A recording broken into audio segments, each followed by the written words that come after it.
Shout out to the Mailroom Nation. Shout out to the Mailroom Goons. Professor Melly Mail, the Hood Postman. You know that vibe. Be sure to click the notification bell, like, subscribe, and share. Drop a comment down below. So when the dope content hit, it'll feel like it's the first and the 15th. Shout outs to you guys. Man, we just waiting for these people to come up in here, man. We got a very special guest today. We got my man Slice. Slice is in the house. King Mike Marks, what's good? Marlena Williams, what's good with you? How you guys doing today? I just want to, we wanted to do a recap. I want to bring Slice back, you know what I mean? Because we want to make sure that we are principled people, right? And when I say principle, we have certain morals and ethics that we follow, and we're respective of tribe, we're respective of men, we're respective of women. But what I like to say, I'm a biocentrist. In other words, I believe in biocentrism. That's an ethical perspective that all life deserve equal opportunity, equal consideration in their standing. That's what I believe. You don't have to believe in that. Biocentrism is the BIOCENTRISM,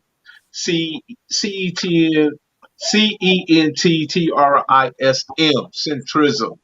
So just so you know, I know what I'm saying when I don't want you guys to believe that I say these words and don't know how to spell them and all that kind of stuff. But anyway, I'm here today with Slice, and what we want to do is have the ability to get our stories out without judgment. But what we want to know is that judgment comes with the highest form without judgment is the highest form of intelligence. When people don't judge people, they just let them relax and just let them tell their story in the terms of which they let them tell it. Then it reflects upon those individuals in a way that's inspiring, that's uplifting, that gives them a broader scope.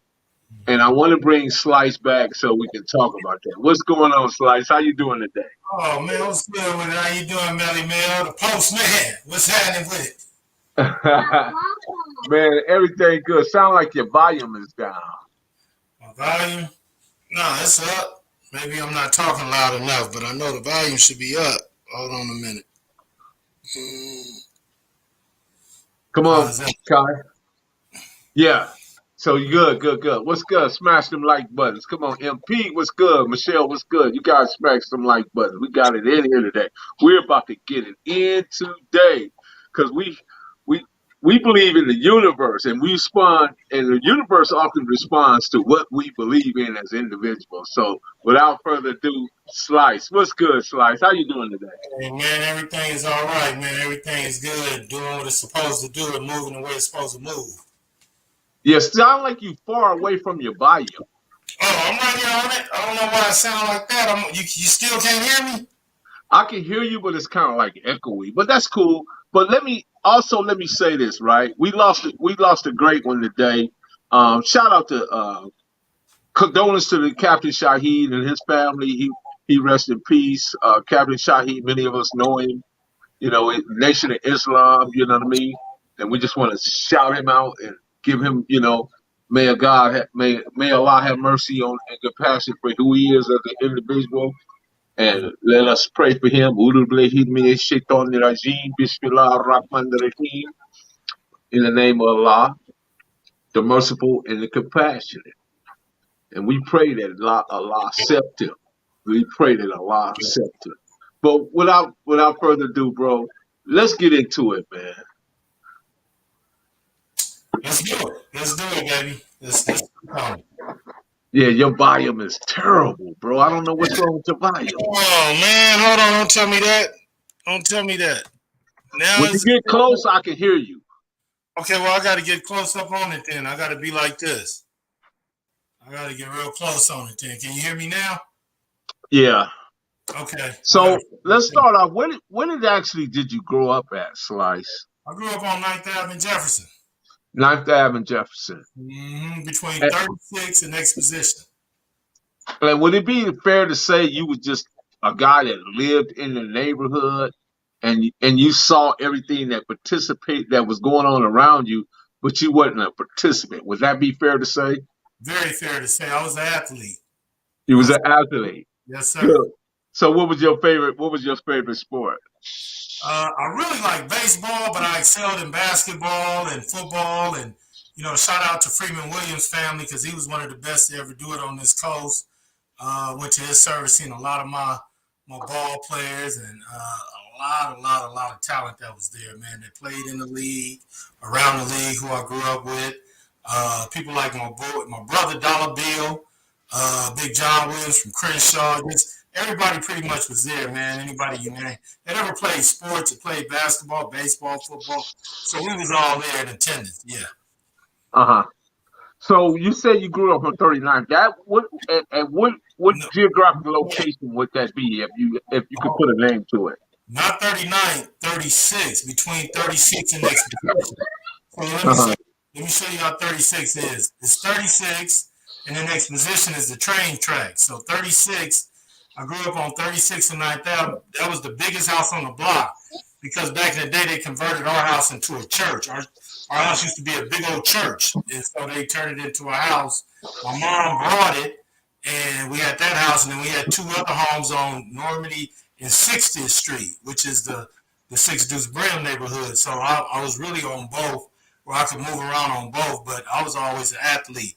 I never gang banged. I never said I gang banged with the Harlems. If I did, let me apologize because that's their entity, that's their situation. And I grew up with those guys. We went to Sixth Ave, Mount Vernon, and Dorsey, John Muir, and that's just what they did. And I chose to do something else. Okay. So when you say you chose to do something else, what would that something else look like? Something as far as sports, academics. I'm excelling on the basketball court. I'm playing football, baseball, track. I'm just doing other things besides being out and putting myself in situations that I couldn't get out of, or that I may or may not been able to return home, or put my family in a situation where they could have been killed or hurt, or the house could have got shot up. Just anything that would have put myself or my family or people around me in danger. I chose not to do that. Uh-huh. So it'd be fair to say you just grew up in the Harlem neighborhood. Exactly. Okay. But you knew all the players. Everybody I named in the first show, I knew every last one of them. Okay. Yeah, I knew every last one of them just from growing up over there. When you grow up in the neighborhood, you got to realize you start at Arlington and Jefferson and go all the way down to Crenshaw. That's the avenues. So you got Second Ave, Third Ave, so on and so forth, all the way down to Crenshaw, and that's the avenues. That was the avenues, and that's where the guys that I knew that I grew up with, they were representing the Harlem Crips slash Rolling 30s. Like I said, from the sandbox from 6th Ave, I was born on 9th Ave in Jefferson, so I'm in the sandbox at 6th Ave from pre-start or kindergarten all the way until I graduated from there and went to Mount Vernon. What made that area so unique was the fact that you guys had USC right there in the center of your neighborhood. You also had the Coliseum, um, Exposition Park, and you had the museum right there. You had a lot of arts and different music and things going around in your community. Would that be fair? That's very fair. We had so much going on that it was a family affair. A lot of those dudes that grew up over there, you got to realize our mothers and fathers all worked together. It was a black dynamic and a black chemistry. So I say that to say this: everybody pretty much knew each other over there. Now you had some that chose to do this, you had some that choose to do this or go that way or go that route, and that was by choice. That's what you choose to do. Not knocking which route anybody took. Some of us went one way and some of us went another way, and that's a fair assessment. But if I did anything or said anything to offend the Harlem Crips, let me be the first to apologize. But everybody I knew and went to Sixth Ave with, I spoke on. If I met them, if I knew them, if I grew up with them, I spoke on them. And I got to go to my guy, Edwin Smith, whose name they called him by Black Ed on the streets, but this is like a brother to me. I talk to him. If he need anything, you know he can call me. I've sent him money, but I'm working on a program with Kamala Harris people because she was Attorney General on my sister's murder case. So they trying to develop a program to get youth out of jail. That if you did something while you was youth, you did an offensive crime or anything, there's a possibility that you can get out. So they've been working on that right now. If you did somewhere, anything in your teens, you could possibly get out. And we've been working on that. I have a friend of mine, played ball with. He excelled in on the court, off the court. He has Black Solutions. We're working on that program to try to build back the Black community, create some things in the Black community.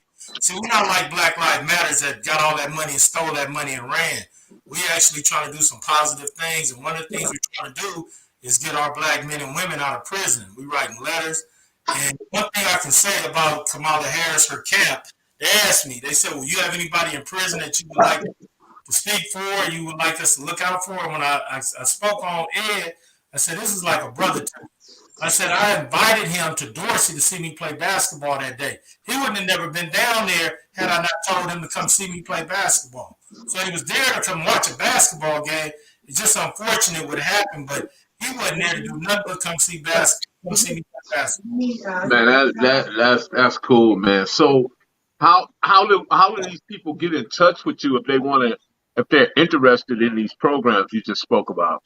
Well, I got a podcast, Urban Economics. You can reach me by my email. You can drop me an email. You can contact my podcast, which is Urban Economics. See it on YouTube. You can also reach me on Black Solutions, which is on SoundCloud and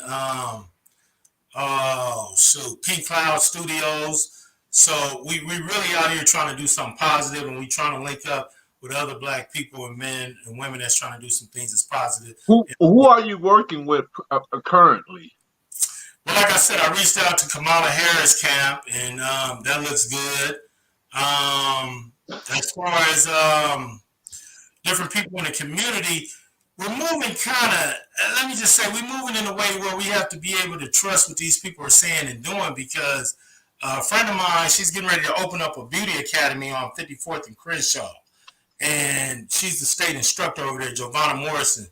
Check out her Real Silk Hair Academy. It's on 54th and Crenshaw. That's going to be the school. That's going to be the academy. And I'm all the way in with her. So if you're trying to line up with me, you can definitely reach me at the Beauty Academy, because that school is about to open. And you also run a podcast with Poetess that used to be on KJLH, right?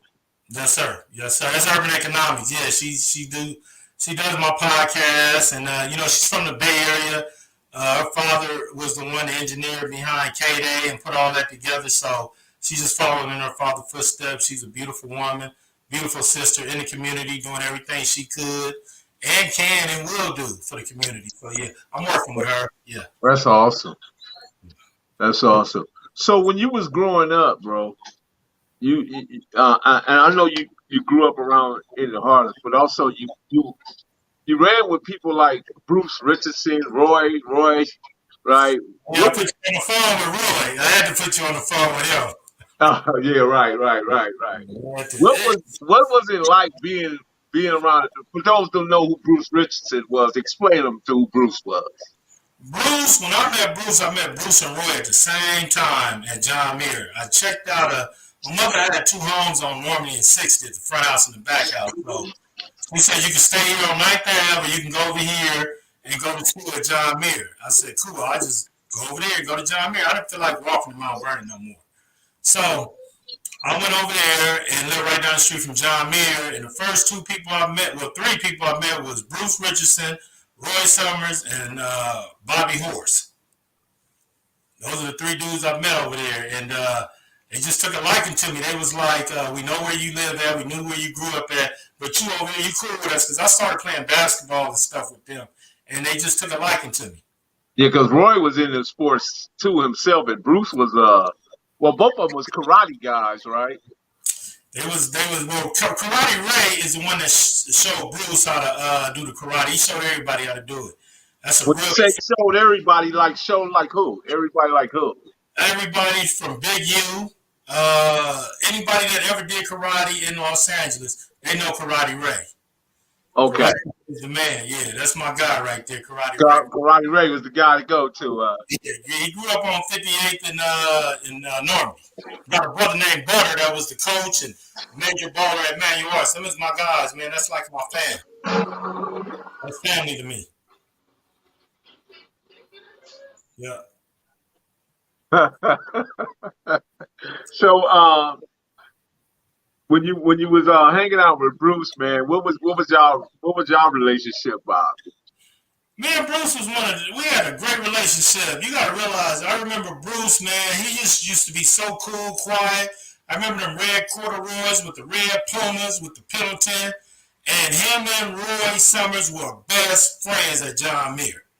And I remember when they used to ride mopeds. Well, no, you know what? He had some more partners. It was Daryl Stevens and Andrew Jackson at John Muir. And Uh-huh. Andrew Jackson and Daryl Stevens, those was Bruce and Roy's. They was all running together.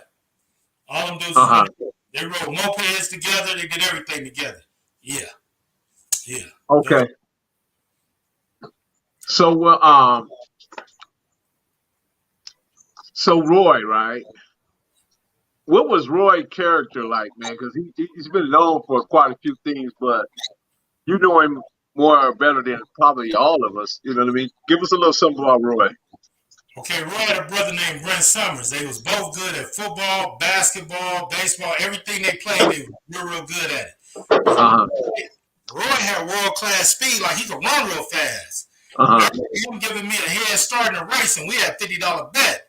He said, "Man, you can get half a block." I'm like, "Half a block? You might as well give me my money." Roy had that kind of speed. He was fast. He was real Okay. fast. Roy could run. He could run. So this is basically like your high school years, right? Junior high. Junior high. Junior high. Okay. Yeah. So when you got to high school, what was that like? That was the Get Like Me year, right?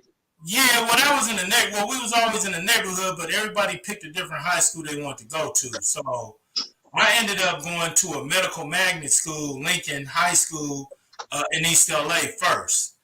Then I transferred out of there and went to Dorsey High School because I wanted to finish with the guys I grew up in the neighborhood and the avenues. So I ended up going there, and I ended up being on the team playing basketball over there because my brother Dollar Bill was over there, and he was the reason I went over there. Dollar was like, "Man, come on over here and get down with us. You know, you're getting down with us already. You know, you might as well come in and play over here." So because I had a chance to go to Crenshaw, I was recruit. Joe Weekly asked me to come to Crenshaw, and I probably should have went to Crenshaw, but I ended up at Dorsey. So when I say Get Like Me, explain to people what that was. Get like me is if I had a brand new pair of shoes, then you had to go and do either like me or better than me. If I had a brand new car, you had to do like me or better than me. If I had some EK frames on or some suede Bally's on, whatever I had, you had to get like me. You come outside and you'd be like, get like me. And so it'd be like, all right, I'll be right back. So that was kind of like that. In sports, if you dunked on somebody, you look at him and be like, yeah, get like me. He come back down, dunk on you, or whatever it goes. That was the saying back then, get like me. So when you guys got out of high school in the '80s, what year did you get? What did you guys actually get out of high school? What year? So Roy and Bruce is a year ahead of me. They came out in '83. I came out in '84. They went to Crenshaw, and I went to Dorset. Yeah, yeah. So they came out a year before me. So and that during that time, right? That's when you got the Raymond Wrights, the Rolls Royce Shorties, uh, The Mac family, Shawnee Mac, Silky Mac, Fleet Mac, World Mac. all these Macs rolling around, right? At Crenshaw, yeah. That was the Mac family over there, yeah. So Yeah. what was your influence from that? Just man, look, we used to wear tailor mades. You go in there, you get the W in the back with the double belt, the single belt, however you did your tailors. Then you might put some Chuck Taylors with it or whatever. The influence was if you had something that I wanted, instead of me taking it from you, I went and got it for myself. So, and that was the influence I took from them. That was that LA style right there, man. Yeah. So quick question, man. Why do you think that like those guys I just named, like the Rolls Royce Shorties, the Dabs, the Roofs, and I remember Fed, that. Fed Magazine, or what was the other one? Fed Magazine, and I can't think of the other magazines out of New York. Don Diva. Don Diva. Don They Diva. did exposés and pieces on these big figures out of New York, but they didn't realize, man, it was some super giants in Los Angeles. Well, because the Giants that was in Los Angeles, they moved a certain kind of way. See, those dudes out there in New York, They had to get it when they could get it. I remember being on the East Coast, man. It's cold out there. It's frigid. So the way they was hustling was they had to knock down another player to get what they wanted. So if I was the man and I had all the work, I was either gonna get knocked down or I was gonna get protected. But that's the way the get down was on the East Coast. You had to get down and lay down. I know Jimmy Hinchman. I know him personally, and there Yeah. was some gangsters out there in L.A. It was kind of like a smoother setup. It was like it hit the L.A. scene, but you was either a baller or a smoker. It was really no in between. You either had it or you didn't. And I just got to say, what nobody bigger than the ones on the East Coast. Nobody was bigger than Bo Bennett Waterhead.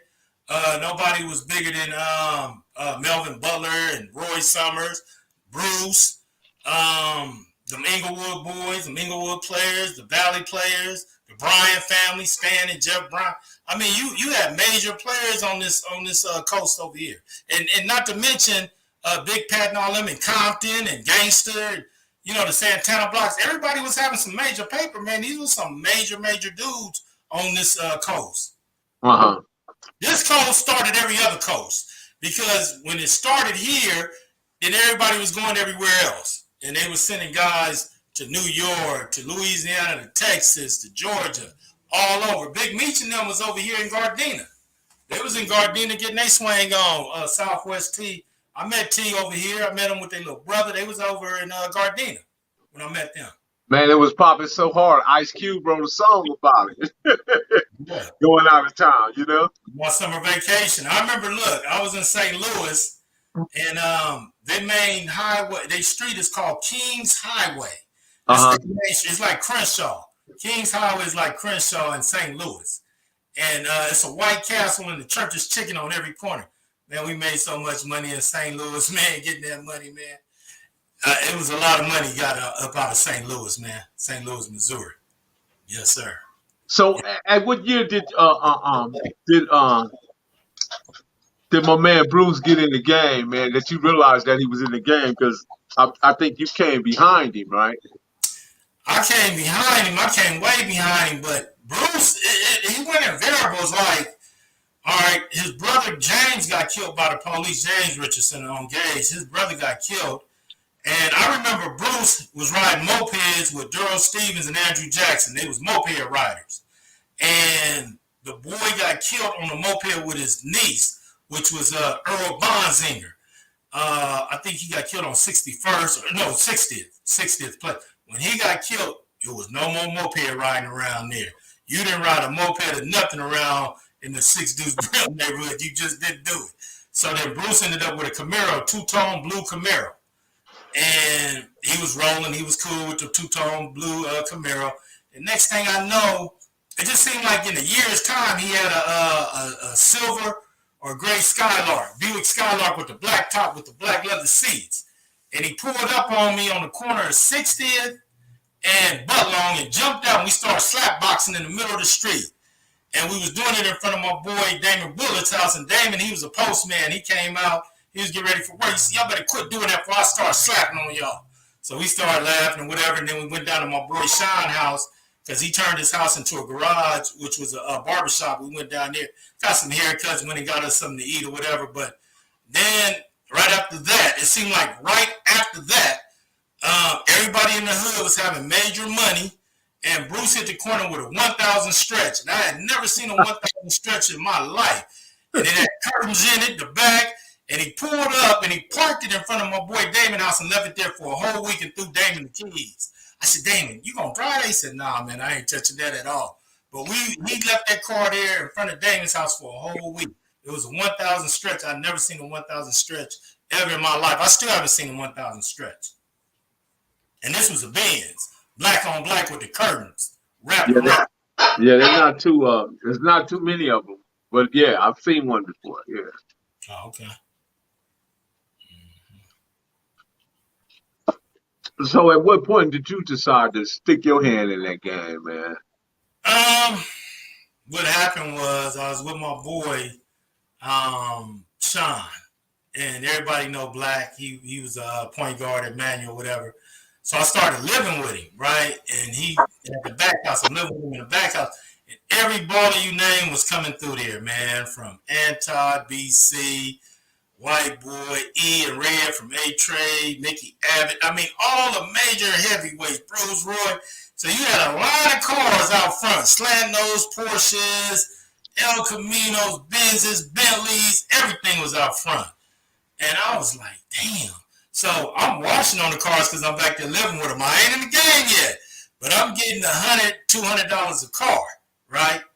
So some of these dudes, they would jump in with their buddies and say, all right, man, bring the car over here, meet me over here, bring me my car. No problem. Boom, I would do that. Then I got locked into my boy Butch, Calvin Odom. And he was like, man, you want to work? You want to do something, man, get some more money? I'm like, yeah. He said, all right, well, we got this dealership, this car dealership on Florence and La Brea. It's called World Class Auto. He said, come over there, you can move some cars around for us or whatever, do some drop-offs, at the video shoot. So when LL Cool J and all them came down, I would go over there and get whatever kind of car they want. Like LL did a car video. It's a 500 two-door SEL with the blue fan on top. That was Butch car. I had to take that car to the video shoot. Then he did another video, Big Old Bud with the Jeep and all that. So I would just take different cars to video shoots. I wasn't really like majorly in the game. I was just touching money here and there, and that's how I was doing it. I got major in the game afterwards.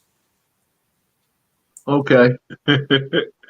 So what were the hand guards during that time, man? Because there was a lot of different dudes running around in them hustling. Everybody hitting the Paradise and all them different clubs, man, taking them big. I remember some of the big old pictures people they was taking, man. Matter of fact, they got a few of them up in Whitey. Did you ever go to the Whitey Enterprise? He got them hanging on. I got a picture with Whitey. He was at Bruce Sister Service. Steven. You talking about Steven. He real cool. Right. If you want to go get some burgers from him. He right there on 25th and Central. He a solid dude, man. Whitey is solid, man. What I like about them dudes, when I met them or talked to them, they very humble, man. Every last one of them. They very humble. Very humble dudes, man. To me. I'm saying to me. Right. Yeah, but that's Steven you talking about. That's Whitey, man. He's solid dude, man. Right. Real cool. Yeah, I've been up there, man. Had old turkey burgers, some wings, and stuff. Them tacos is fire. He got it, man. He got you, man. Go down there and support the boy Whitey, man. Steven is solid, man. Go support that dude, man. Man, that's what's up, man. So what you hope for? What is your hopes for our community in order to get it back to sort of right the ship? What's your hopes in that?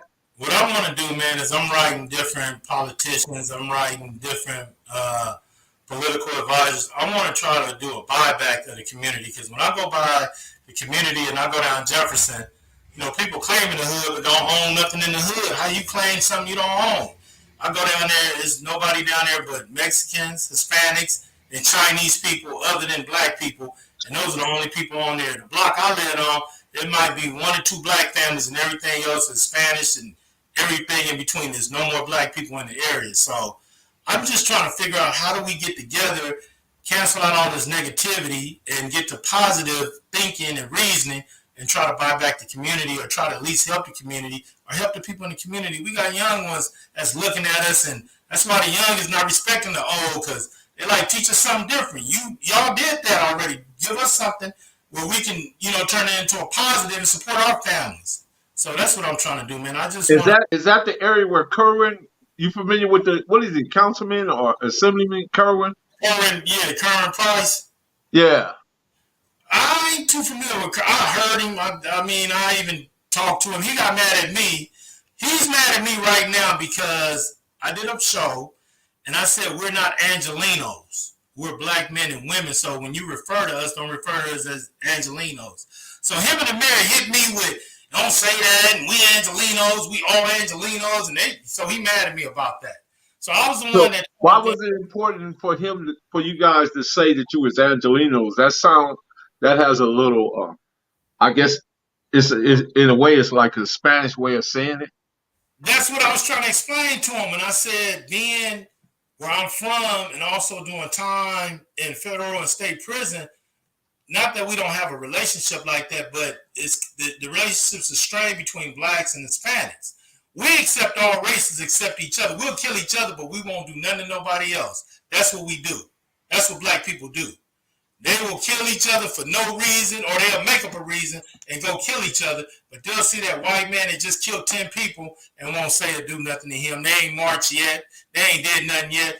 And that's the kind of get down we are as black men and women. Yeah, we react on some of the most minuscule things, minuscule meaning the tiniest things that we react on, man. It's mind boggling, man. I'm baffled, perplexed by it often, you know what I mean? How reactionary our people can be.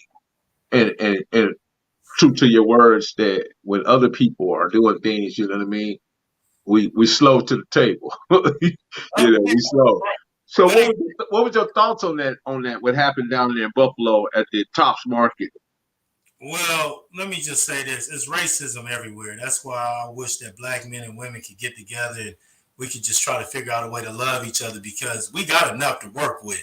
We got the diseases, we got the viruses, we got the hate between the Asians hate us, all races hate black people, period. And this boy in Buffalo, he ain't no different. He's a youngster. He did this at 18 or 19. Just think of the people that was with him or know about it or who knew him or are friends with him. It's just he's not an individual. And then when I think it was a councilman out there or their governor out there talking, they said this individual. No, that wasn't an individual. That was a monster that went in and killed grandparents, black people, people you and me, our color people. That's what that was. He was a monster.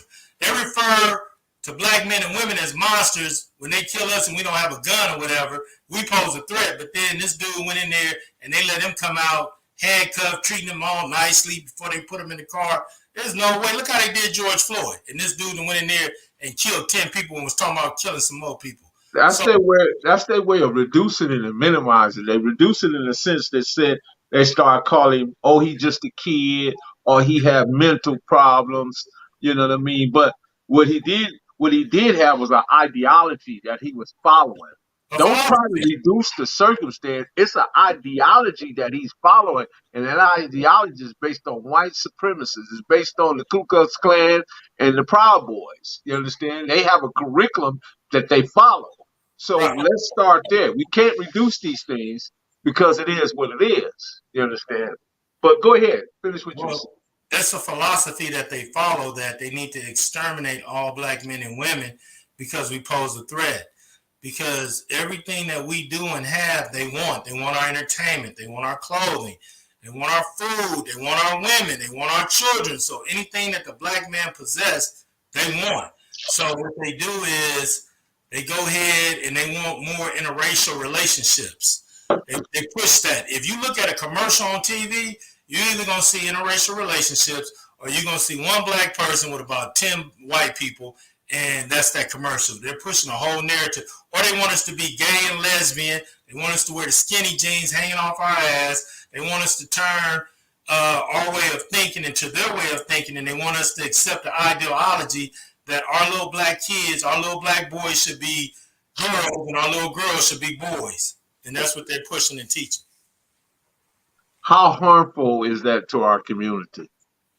Well, it's very harmful because when you and I were growing up, they weren't teaching us that. That was nowhere around us. You know, our parents sent notes attached to us to school, and they let the teachers know what we could and could not do. And we were all in the sports, and we were in the girls like boys, and boys like girls.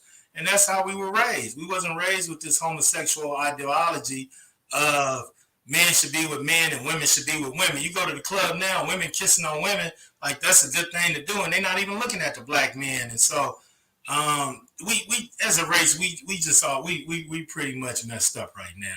We're confused. Does it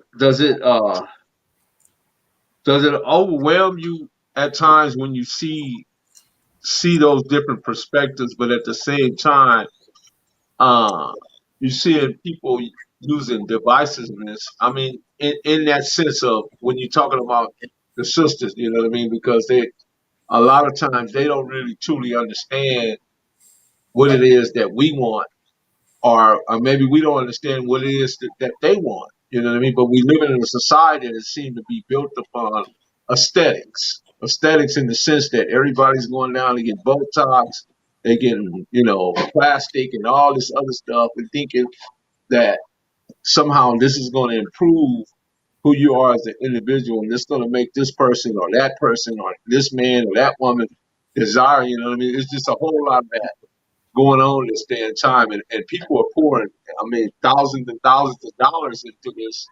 You know, where does this end? Where does this all end at? Or is it helpful or is it harmful? Unfortunately, it's not. It doesn't have an ending because when our black beautiful women who are queens, who don't need makeup, who don't need wigs or weaves, they can just go with their natural beauty. We grew up with women with all natural beauty, and that's just the way they carried it. But when they look at the athletes, the football players, the basketball players, the baseball players, and they look at the women that they're dating and marrying, they feel like, well, I need to be like them or close to them to catch me or land me one of these athletes or ball players. So let me change my nose. Let me change my breast. Let me change my stomach, my waist. Let me do this. Let me do that because I want to be attractive as them. But that's the way that society has kind of like disenfranchised our race with having a black woman feel like she's not worthy for the black man, in which that's far from the truth. You're your own beauty. You're beautiful just as you are. You don't need no enhancements. But when they look at the Kardashians and they look at these other women who are landing these $1 million ball players and $1 million figures in the industry in the field, that's what they want. And they say, hey, I no longer want to date the postman. I don't want the doctor or the lawyer. I want that rapper that's got that $1 million contract. I want the big house. So me being a contrarian, right? Meaning I'm opposed to popular opinions. So what do you say when you see the Russell Westbrooks and the Cam Newtons, these guys wearing these leggings and stockings and dresses? What is that saying to the women? Well, you got to understand this. Those individuals, those gentlemen that you named, and a lot of them, like Russell Westbrook and the different dudes that dress and act like that. And then we can't live out. What's the guy down there used to play with Miami? Mary Gabrielle Union. Oh, Dwayne Wade. Yeah. Well, see, you got to realize that's a different society of people, a class of people.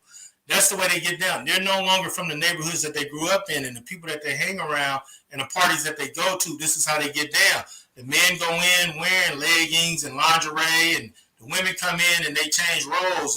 It's matching parties that goes on like this, and they change the men's perspective from being a man to being a woman, and they tell a woman you to dominate that black man. And what it does is it disenfranchises the black community because we look at this. See, we didn't have social media growing up.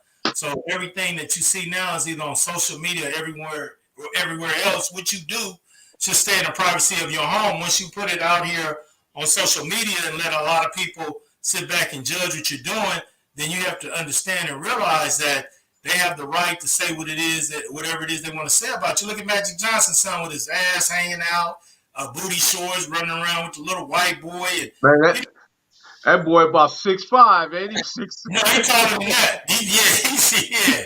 He's taller than that. Yeah, he's tall. He's about my height. I'm 6'7". He's about my height. He's big on defensive end, man. I ain't got nothing against him, boy, but he's pretty big to be on the way to carry on. You don't be like that, man. Your father is a prolific figure in sports. This man has set records, won championships, and this the thanks you give him to go running around looking like this. But you know, Magic got to be cool because of what society might say to him. You know what I mean? If he spoke against it, or he told his son, "Look, son, I really don't like that, man. Sit down somewhere." You know, the society would jump on him, man, like a big old tiger, man. But Byron Harris said they don't want to get in the root of racism, idealism, because it's not a problem for them. Is that true? Well, no, it is a problem for them, but you got to understand and realize and look at it like this. Everybody ran and voted for Joe Biden because they thought things was going to be different. They said, go vote for Joe Biden, things is going to be different. Now the kids don't have formula. China is in the bed with Russia. Russia, like, you cut us off, we're going to cut you off. And now everything is contaminated coming from China. The United States just don't want to tell you that. And it's just a bad situation. It's racism all the way around, but it affects them too, because if black people shut down, everything shuts down. But we That's just shutting down. that point right there. That's what they We are. can shut it down. We can shut some stuff down. We Right, just choose to follow their philosophies, and we just go along to get along. But right, men and women stop killing each other and throw them rags away and put on all black and say we want our money or else, guess what's getting ready to happen? right, So right, we the biggest racists. We create racism. We have to stop being racist against each other. Our numbers ain't even up for us to be mad at each other. We got to stop the killing each other. In Chicago, some kids just went in there and killed some innocent people just because they wanted to do something. Just in Chicago. Like, we can't keep killing each other like that. We don't have the numbers. We don't have the kids anymore. If you go into classrooms, it's like 50 Mexicans and 3 black kids. So we gotta stop this. We gotta get our numbers up. There was a lady, right? There was a school down outside of Detroit, right? It's a private school, costs about $32,000 a semester for people to send their children to this school, right? And there was a lady, she was teaching biology, and she was actually doing a study on how mankind, I guess she was using Darwinism, which is outdated, which has been debunked, which has been totally obliterated and destroyed. Man did not come from ape. Man didn't evolve. Evolution did not happen in that way. That man went from a primate from ape to primate or whatever to all the different whatever the names of prehistoric men. Right? I know what you're talking about. That was a Darwin Cook theory. He wrote a book on that. Right. So this lady, she did a comparison. She used Barack Obama as the comparisons that man evolved from ape, man, and people lost it. You know what I mean? They lost it. But you know, they seem unapologetic about it, and you know, because they really trying to avoid the CRT, critical race theory, because they don't want to face the truth. The truth is so revealing, man. The truth is distinctive, and you know, and the truth is here. It's right here in front of all of us. We can get it. It's easily accessed through the internet. You can Google a lot of stuff. There's quite a few books on, you know, the Anunnaki and the Sumerian text.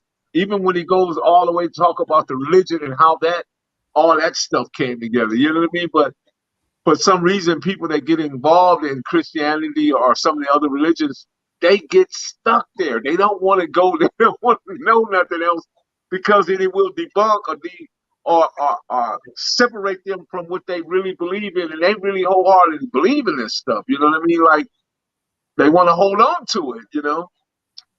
But what's your thoughts on some of that stuff, man? And how can we improve ourselves?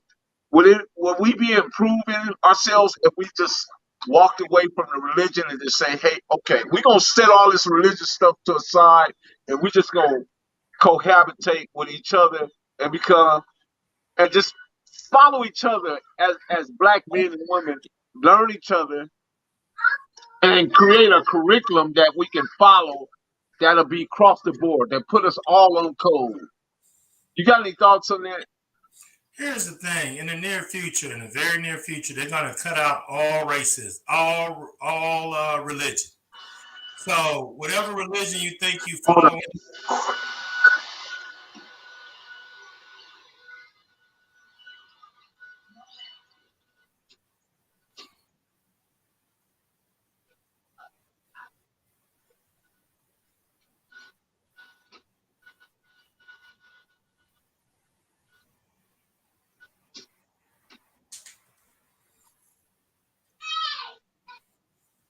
Yeah, it's the gardener out there putting in work. Okay, as he should. Yeah, back to what I was saying. In the near future, they're going to cut out all religion. And I'll tell you why, because religion has been leading men and women down the wrong path. And so there's not going to be any religion. The government is going to come down on them because, one, they're not paying taxes, and two, they've been robbing the people. So watch what I'm telling you. In the near future, all religion will be banned. There's only going to be one religion standing. That's it. And that's the religion that's been paying taxes and doing what they supposed to have been doing from the beginning of time. It's only going to be one. Makes sense to me. But all the other ones that has not paid taxes, the government is coming to take everything from you and give it back to the people. And the people are going to be abandoned in their pulpit. Those fake preachers. So it's only going to be one religion. So that's my take on religion. As far as black men and women, we have to stop the killing one another for any idiotic reason. We can't continue on this path. We got to say, look, enough is enough. We didn't drop enough bodies. What the boy did in Buffalo, New York, is what black men and women have been doing to each other for years. We got to stop killing each other. And once they see that we are unified and we come into a unification of strength and being together as one and moving together as one in unison, I can guarantee you, they ain't going to be talking about reparations. They're going to be paying reparations. They're going to be like, here, take this. We sorry. I'm a firm believer, man, when it comes to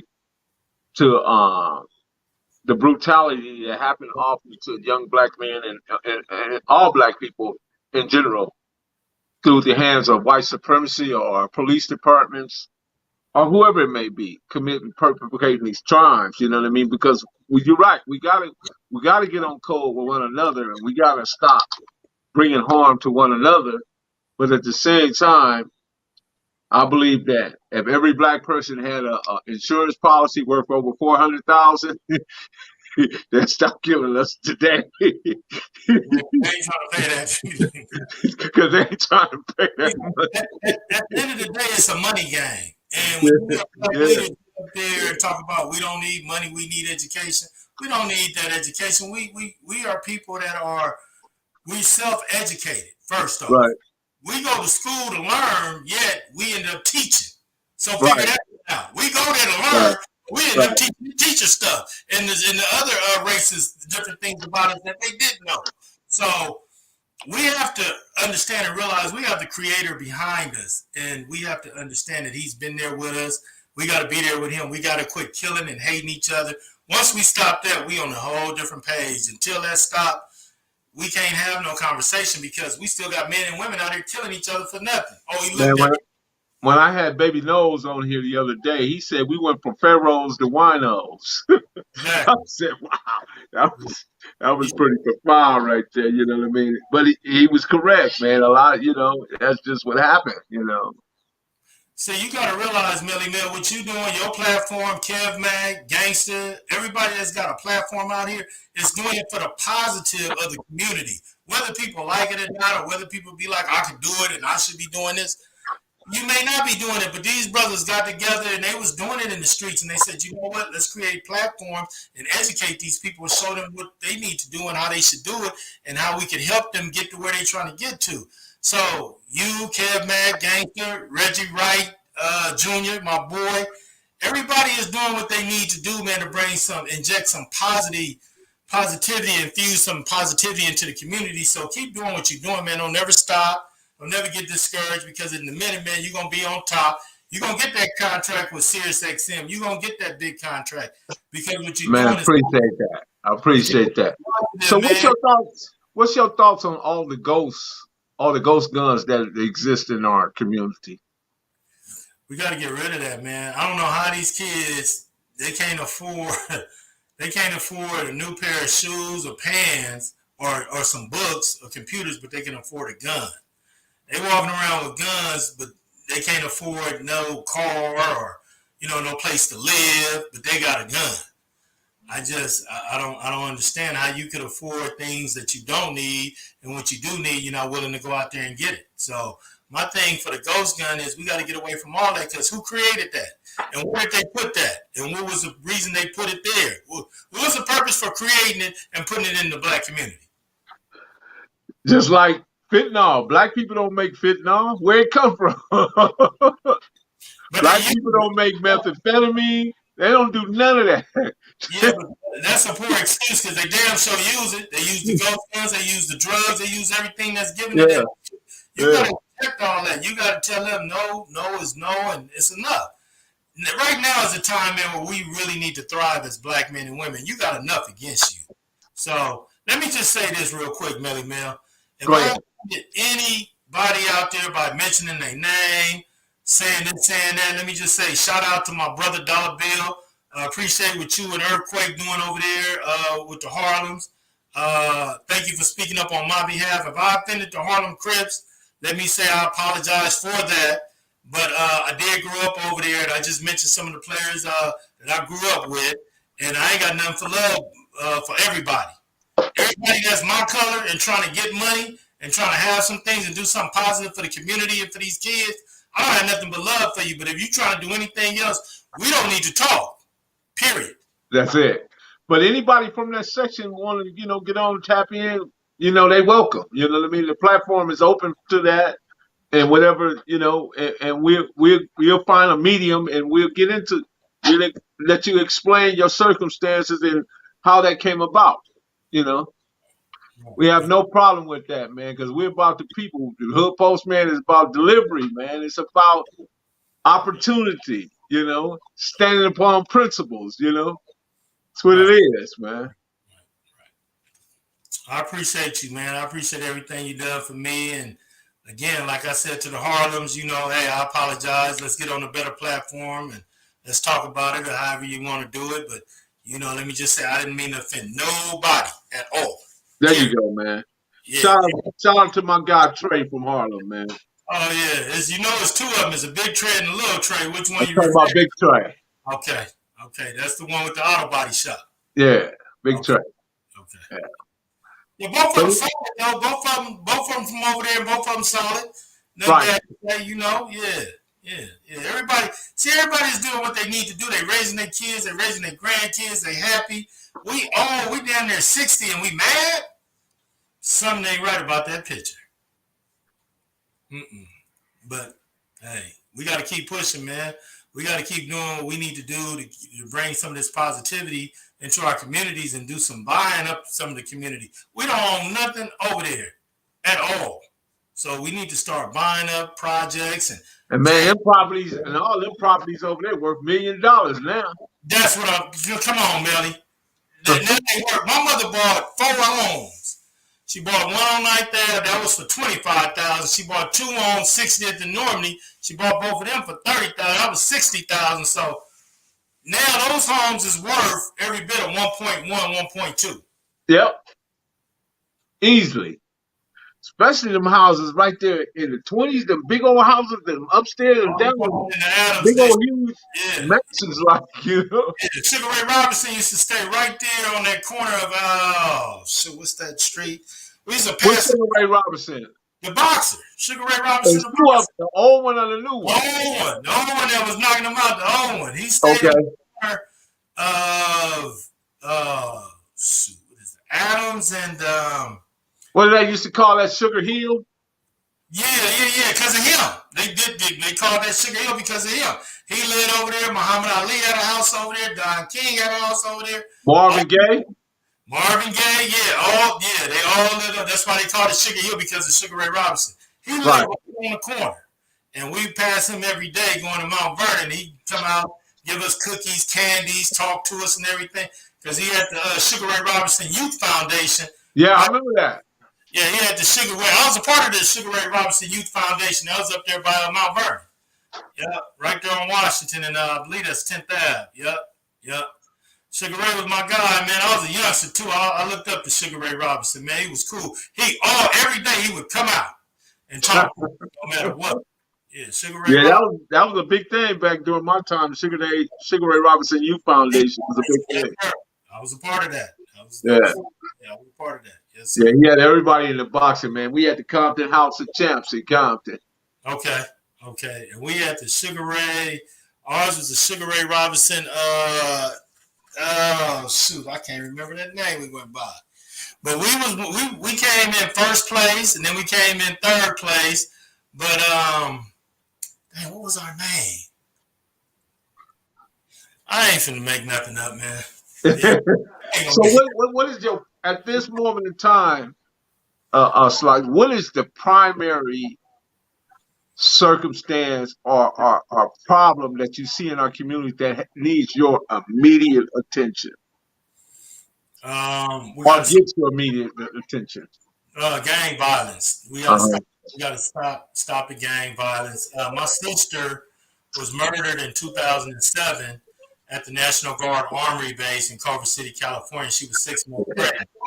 And Kamala Harris was Attorney General on the case.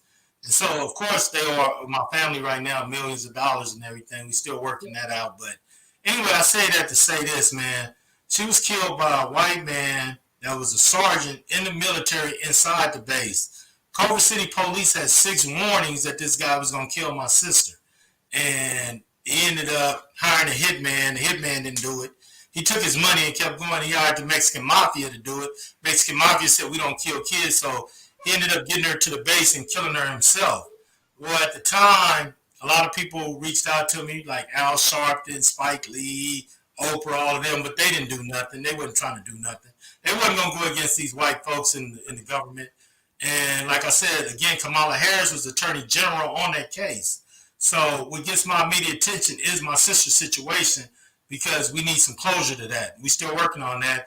Mark Garagos is our family lawyer. So that's a good attorney. That's our family attorney. So yeah, he's a good attorney. Yeah, that's a whole nother conversation. But anyway, you know, when you're talking numbers and this kind of money we trying to get, and we black too.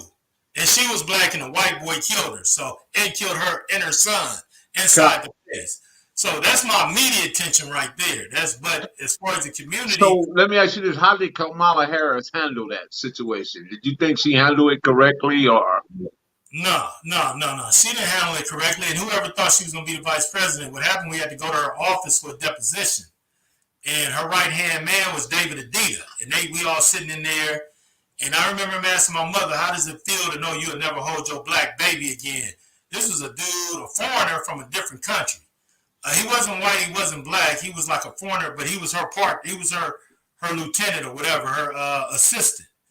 And I just looked at her, I said, wow. But they promised my mom some millions, like a real nice ticket. But what they did was they waited for my mother to die. And they threw a few dollars, but they owe a whole lot of money right now. So what? Let me ask you this, Slash, if you don't mind. What was the circumstances that led to that situation, the way your sister lost her life?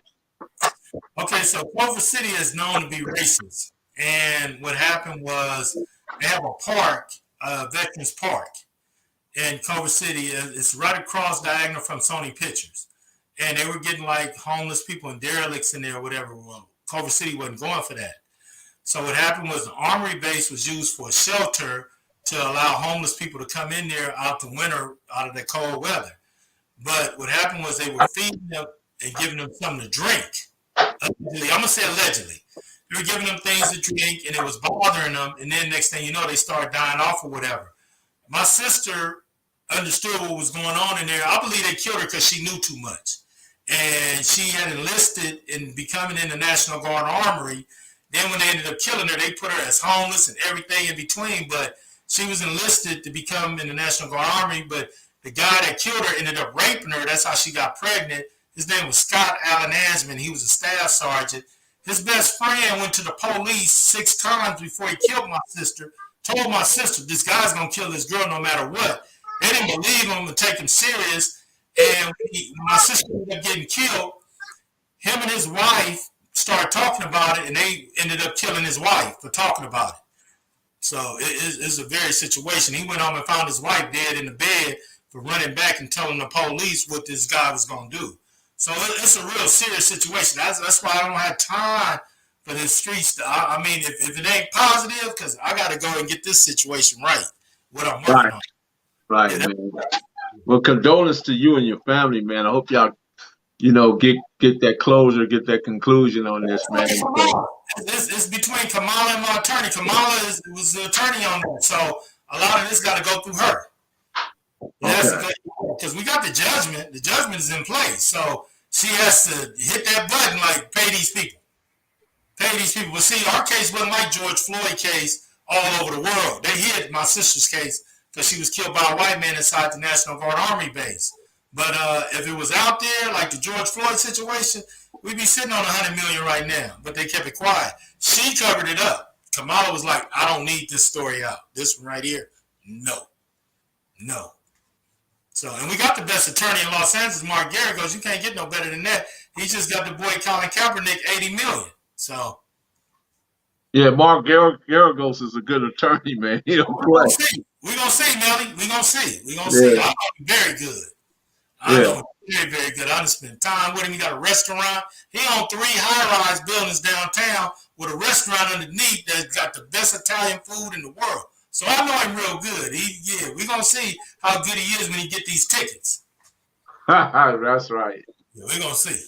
Well, I appreciate you coming on, Slice, and once again, man, that you welcome in the mail room with the Mailroom Nation and the Mailroom Goons, because they're gonna support you, man, and we're gonna fight. We're gonna be right here, man, waiting for you to come back, man, so we can have one of these deep discussions, man. Man, And good, shout man. out to you, man, for coming in and, and giving the Harlem some comfort in what they, you know what I mean, so they wouldn't have to, you know what I mean, like be wrestling over whatever was going on with that circumstance, you know.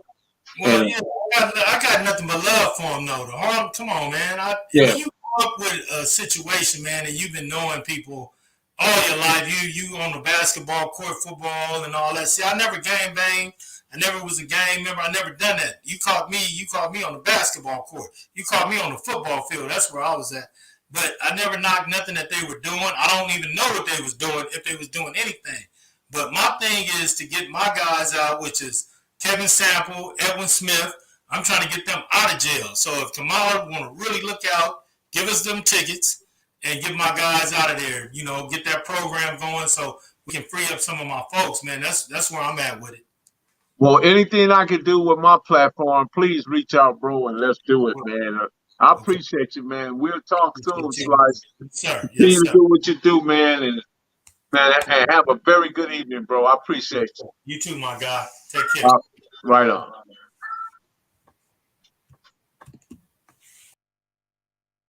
Shout out to the Mailroom Nation, the Mailroom Goons, Professor Melly Mail. That was Slice, and that last part about his sister, man. What can we say about that? You know that Kamala Harris is something else.